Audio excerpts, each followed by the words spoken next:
ગુજરાત વિધાનસભાની ચૂંટણી નજીકમાં છે ત્યારે ભાજપ દ્વારા કેન્દ્રીય મંત્રીના પ્રવાસનું આયોજન કરવામાં આવી રહ્યું છે, જે અંતર્ગત કેન્દ્રીય મંત્રી મીનાક્ષી લેખી તાપી જિલ્લાની વ્યારા અને નિઝર વિધાનસભા બેઠકના પ્રવાસે આવ્યા હતા અને હોદ્દેદારો અને કાર્યકરો સાથે બેઠક પણ કરી હતી।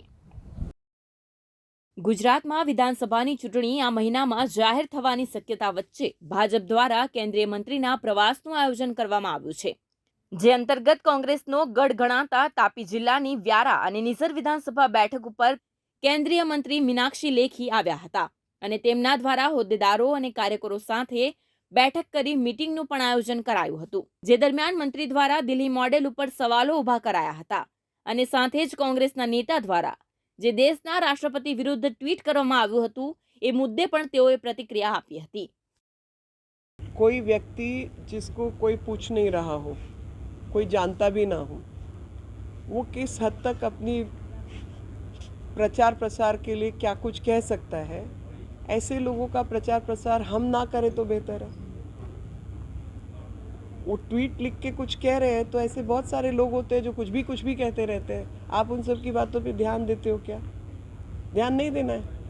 और द्रौपदी मुर्मू जी मेरे लिए और भारत के लिए एक प्रेरणा स्रोत है, और उसका कारण है कि उनकी जो प्रेरणा है वो देशभक्ति के भाव से, राष्ट्रहित के भाव से भरी हुई है। और वो महिला अपनी ताकत के बल पर, एक महिला ऊपर से वनवासी क्षेत्र से आई हुई महिला, जिन्होंने अपनी क्षमता के ताकत के बलबूते पर ये स्थान प्राप्त किया। बहुत सारे लोग जो ये स्थान प्राप्त करने की इच्छा रखते होंगे, उनकी परेशानी जायज़ है, लेकिन उनके अंदर वो स्मरण शक्ति, वो कार्यशैली और वो कर्तव्य निष्ठा तो हो कि वो द्रौपदी मुर्मू जी से अपने आप को मिला तो सके। जिनमें वो नहीं है, उनकी चिंता हमको क्यों करनी है? द्रौपदी मुर्मू जी इस देश की हर महिला के दिल में रहती हैं, क्योंकि महिलाएं ये स्थान प्राप्त कर सकती हैं आज़ाद भारत में। इसका संघर्ष और उनकी प्रेरणा हम सब के लिए प्रेरणा का स्रोत है। कि दिल्ली मॉडल, उनसे कभी पूछ लीजिए कि कौन सा मॉडल है, ताकि आपको रिजेक्ट करने में आसानी हो। आप उनसे पूछिए कि पटेल नगर के अंदर पानी नहीं पहुंचाना, क्या ये दिल्ली मॉडल है? हम लोगों को साबरमती फ्रंट देखने की आदत है, तो जहाँ जिन लोगों को साबरमती फ्रंट देखने की आदत है, ज़रा उनसे कहिए कि यमुना फ्रंट की फ़ोटो भी भेज दें आपको, तो आपको समझ आ जाएगा कि यमुना जो नदी है, और कहीं बड़ी नदी थी, आज वो नाला बन के रह गई है, और इतना अधिक उसमें प्रदूषण का स्तर है, और हर चीज़ के ऊपर बहाने। और जब एसटीपी प्लांट्स लगाने की बात आती है तो 67 प्लांट कागज़ों पर लगे होते हैं, जिसका 50% भी काम नहीं कर रहा होता।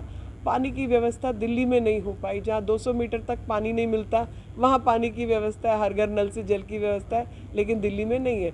और बोलिए कि आपका कौन सा मॉडल है? आपका वही मॉडल है कि भ्रष्टाचार के माध्यम से शराब की पॉलिसी में जो 12.5% टैक्स का पैसा सरकार के हाथ में आना था, वो बचाकर 2-2.5% कर दिया। बाकी का पैसा कहाँ भेजा, उसका हिसाब दे दीजिए। आप हिसाब दे दीजिए कि जिन जिन ब्लैक लिस्टेड कंपनीज़ को आपने इस तरीके की एक्साइज पॉलिसी बनाई कि उनको लाइसेंसिंग दे दी, कि क्या यही आपका मॉडल है? Bureau report, R4U news, Tapi.